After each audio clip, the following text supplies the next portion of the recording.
My name is Gisele Haralson, and I'm the author of When Money Meets Seduction. I featured within my book an area for women who dare to dream. And the reason that I featured that was because, well, two reasons. One is that I am a firm believer in individuals kind of getting out there and following their dreams, whatever they may be, and taking a chance.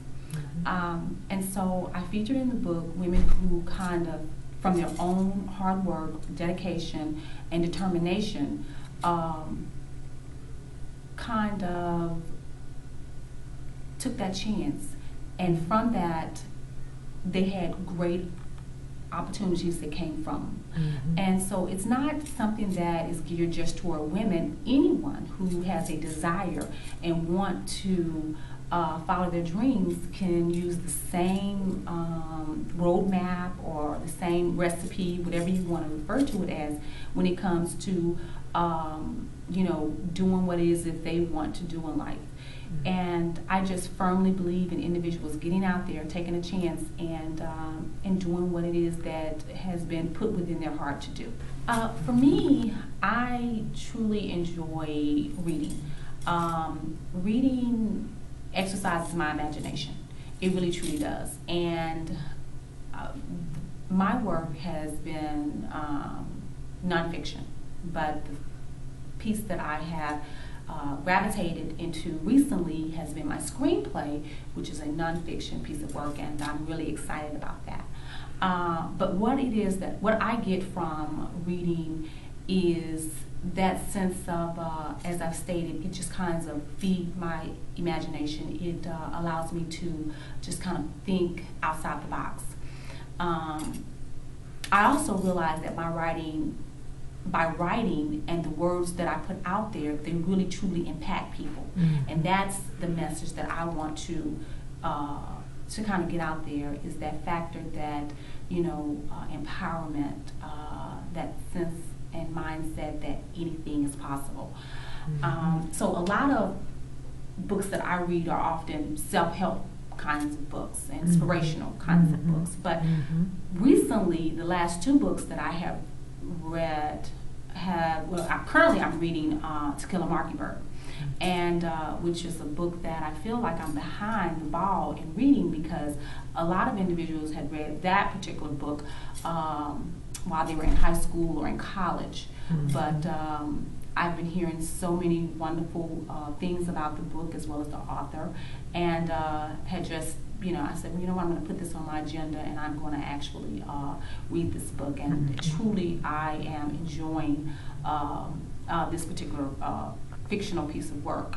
The author is an amazing writer, and I can understand 100% why she's an award-winning author. And I even can understand why she wrote nothing else after writing To Kill a Mockingbird. So, you know, that's one particular book that I'm currently reading right now. And then the book before that I read, The Bluest Eye by Toni Morrison. So that was another great author and a wonderful book.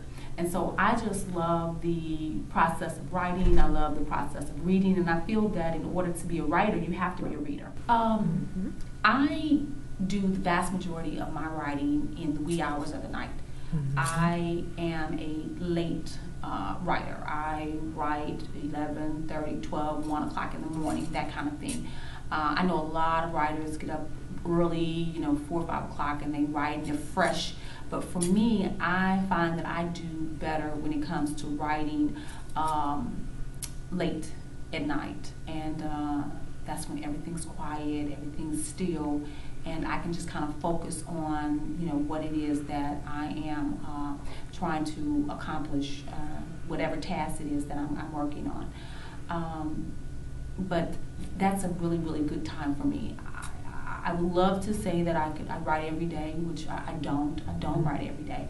I have to have a feel to write. I have to really, truly have a feel, and so it varies. And when it hits me, I have to get up and I have to do it. But if it's not there at that time, in that moment, and then I don't. And so for me, writing is a feel that I have to have. And I've been very, very fortunate to be able to kind of tap off into issues and topics that women have been able to connect with and relate to, and it has worked very, very well for me. The reason why I wrote When Money Meets Seduction is basically to bring awareness to women when it comes to money and finances. Just to make them aware of the importance of saving and budgeting and things like that. Women really truly need to be aware and knowledgeable when it comes to their money.